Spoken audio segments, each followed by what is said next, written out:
Camarade président, très cher camarade Jean-Claude Maillet, chers camarades congressistes, permettez-moi tout d'abord de vous transmettre les salutations des travailleuses et des travailleurs marocains affiliés à l'Union marocaine du travail et vous souhaiter plein succès à ce 23e congrès, non seulement pour les travailleuses et les travailleurs français, mais la réussite de votre congrès constitue également une réussite pour le mouvement syndical international, et ce par l'adoption de résolutions répondant aux aspirations de la classe ouvrière. Mon organisation, l'Union marocaine du travail, a répondu présent à vos côtés à ce congrès. D'abord parce que nous partageons les mêmes valeurs du syndicalisme authentique et à sa tête l'indépendance syndicale de tout pouvoir, l'indépendance syndicale des gouvernements, l'indépendance syndicale des partis politiques et l'indépendance syndicale du patronat. Nous avons également répondu présent parce que nous partageons un principe sacro-saint pour notre syndicalisme, à savoir la démocratie syndicale.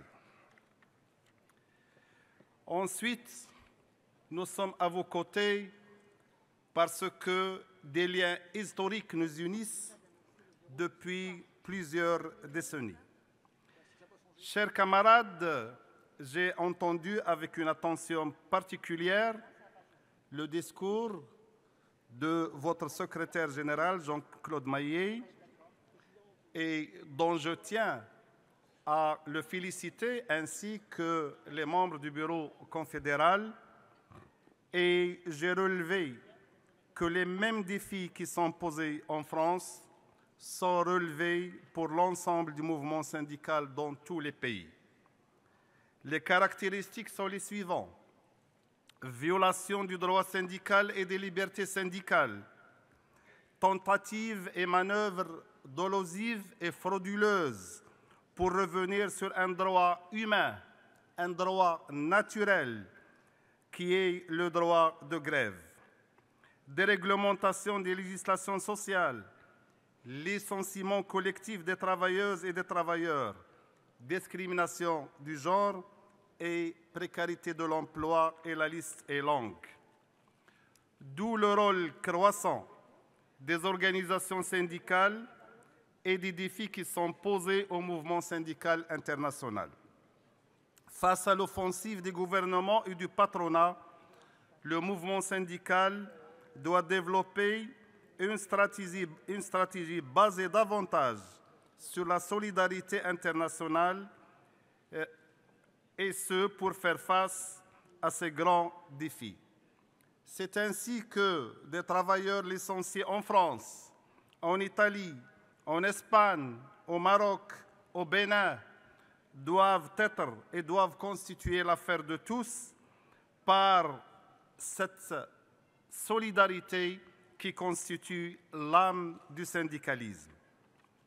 L'UMT au Maroc, organisation syndicale indépendante de tout pouvoir, fait face par tous les moyens militants pour défendre les salariés marocains, par des marches nationales, des grèves sectorielles, une grève nationale organisée le 29 octobre au Maroc et qui avait immobilisé tous les secteurs d'activité, et ce en signe de protestation contre la position du gouvernement qui tente également à revenir sur les acquis sociaux et pour pousser le gouvernement marocain à une saine conception du dialogue social et de la négociation sectorielle et nationale.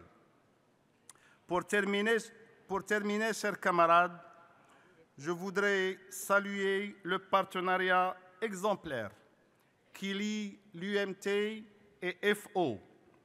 Et ce partenariat, il est dû, et sa réussite, il est dû au camarade Jean-Claude Maillet qui l'a impulsé et au camarade André Thomas que je tiens ici à remercier. Je ne peux pas devant vous et du haut de cette tribune ne pas citer le nom de Marc Blondel, notre grand camarade, notre grand militant, qui a toujours été aux côtés des syndicalistes de par le monde. Et au Maroc, nous n'oublierons jamais sa présence avec nous aux côtés d'un défilé du 1er mai, lorsque mon organisation syndicale a été l'objet de répression antisyndicale. Il n'avait pas hésité une seconde à être au devant et avec les hommes et les femmes dans notre défilé en brandissant une banderole où il était inscrit que l'indépendance était notre force. Et c'est ici que je rends donc hommage à Marc Blondel.